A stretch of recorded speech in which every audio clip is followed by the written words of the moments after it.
Good evening, everyone. Time for another silver update. Now, this is the silver weekly chart over the Dow 30 Industrials.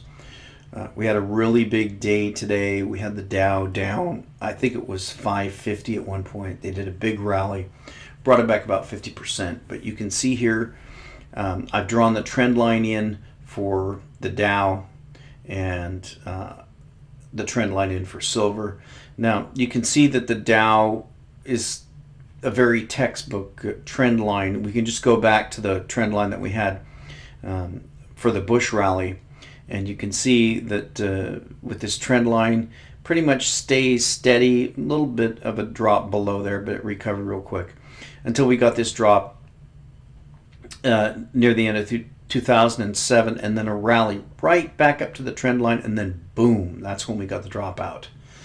Now we have the same thing here. We've got the bottom here, the Obama bottom, right as soon as he came into office. The Federal Reserve printed up a gajillion trillion number of dollars to prop up the financial markets, and then the stock market took off. Now silver went with it, and silver topped early.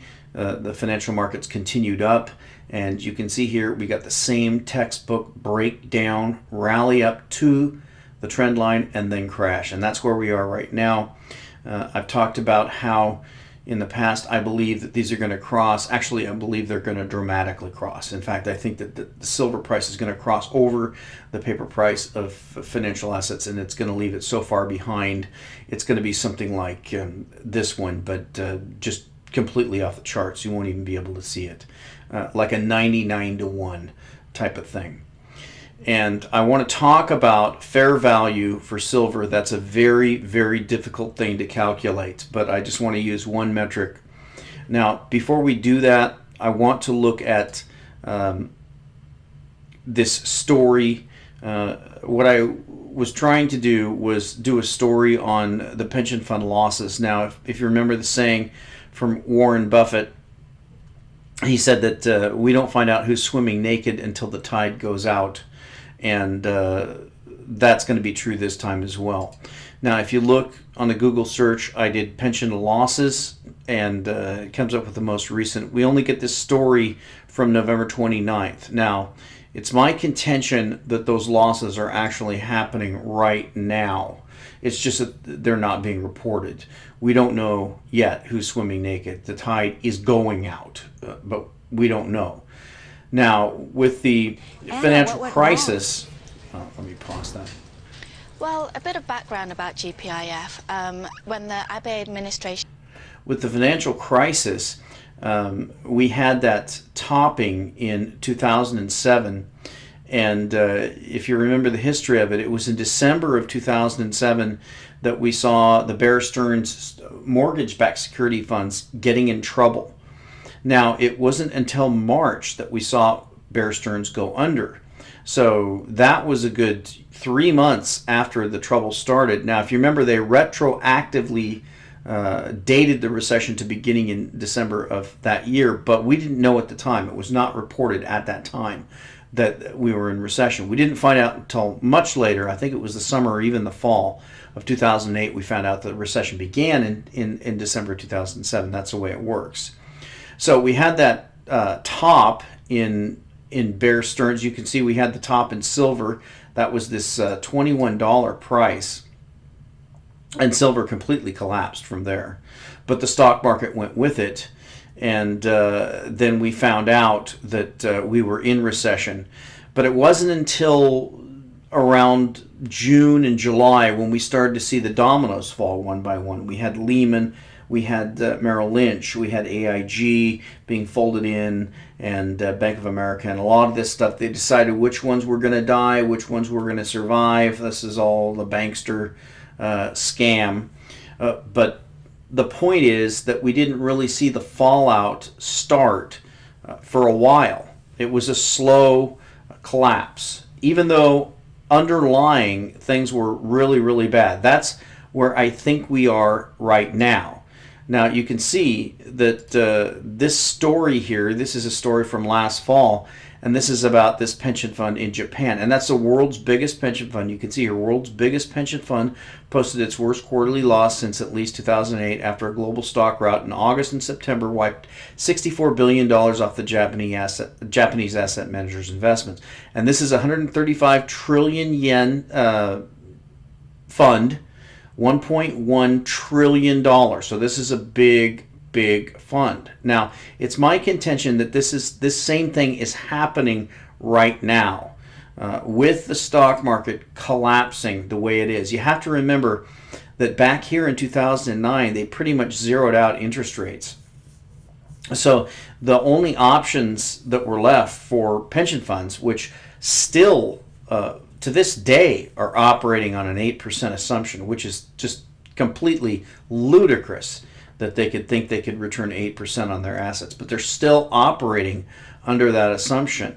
Well, they had to chase money into junk, and we saw that happen with the junk bond market rallying to the point where we had junk bonds yielding 2, 3, and 4%, something that treasuries shouldn't even yield. We had junk bonds yielding that, and we saw last fall the junk market begin to collapse. And now we're starting to see stocks collapse. So we know that money got chased into junk bonds. The money that got chased out of junk bonds last fall got chased into stocks. Now the stocks are collapsing. So we know behind the scenes right now the losses are occurring. And as Bill Holter said recently, we're going to start to see the individual names of who's insolvent come out. But if you remember, back in the last financial crisis, it started in December, but it took until March to get the big first one to fall. Probably the same thing this year. Maybe late February, early March, we're going to see the first big one go under. Is it going to be Wells Fargo? Is it going to be Bank of America? We don't know, but somebody's going under, and then the dominoes are going to start to fall.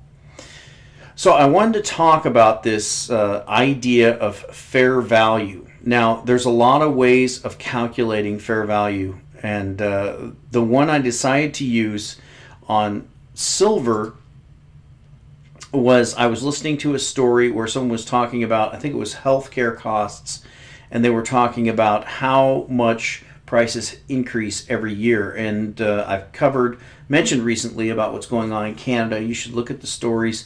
You can go to YouTube and just type in Canadian inflation and look at the stories there. I mean, it is absolutely shocking. We're talking, $10 for a head of cabbage and $3 for a cucumber and $8 for a dozen eggs. I mean, they're already being hit with this.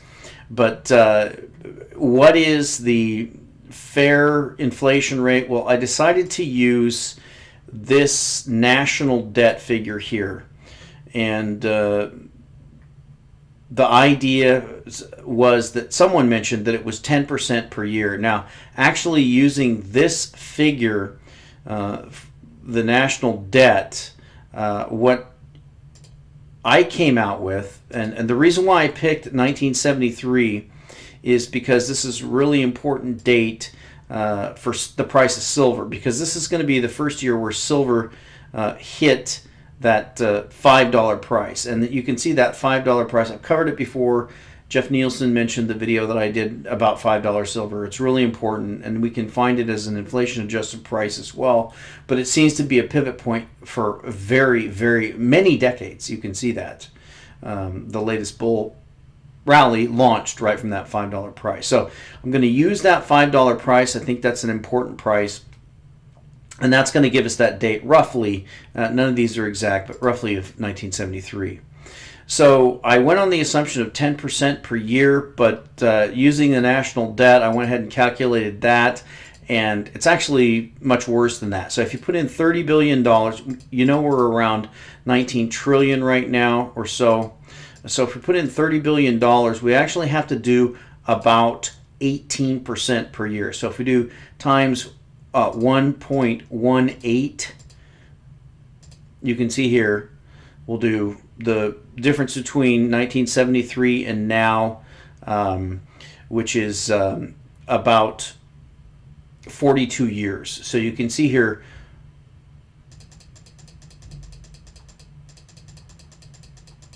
that's 20.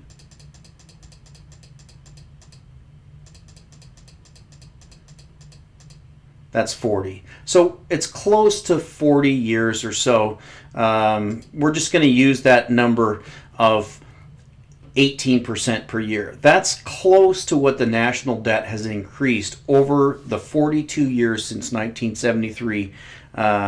Very, very close to that date when we had Nixon unpeg the US dollar from gold. So that's going to be really key. Now the question is, what is fair value for silver if we use the same sort of metric on it?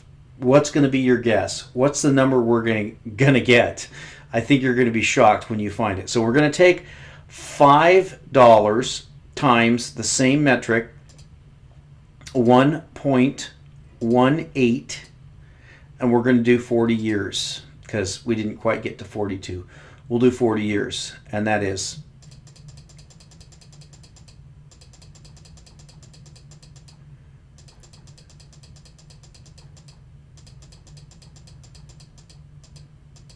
and that brings us to about $3,700 an ounce. And you can see how fast it goes up if we add the 2 years from there to 42. 2 more years before I came around $6,000. We're talking anywhere from $3,000 to $6,000 an ounce is fair value for silver based upon a 18% inflation rate continuous since 1973. And that's actually what we've seen. You can actually find that rate in a lot of other things. If you think about the standard of living and how far it has dropped to where we now have men and women in a family working, both of them full-time, plus some extra work to try to support themselves alone, and with maybe a couple of kids, even more, compared to 1973, where you had somebody, for example, my family, where my father earned roughly $20,000 a year, I think is what he earned back then. Maybe it was less. But he was able to support a family of 4 quite comfortably, buy and own 2 houses, and my mom didn't have to work. So what rate is that? I'm not really sure. But based on those things, as we see the paper price of paper assets collapse, we're going to see silver take off. And it's really shocking to think about the fact that based on that metric of the national debt and how much money they printed since then, that based on a $5 silver price, we're looking at anywhere from $3,000 to $6,000 an ounce as being a fair market price for silver. And we'll talk to you next time.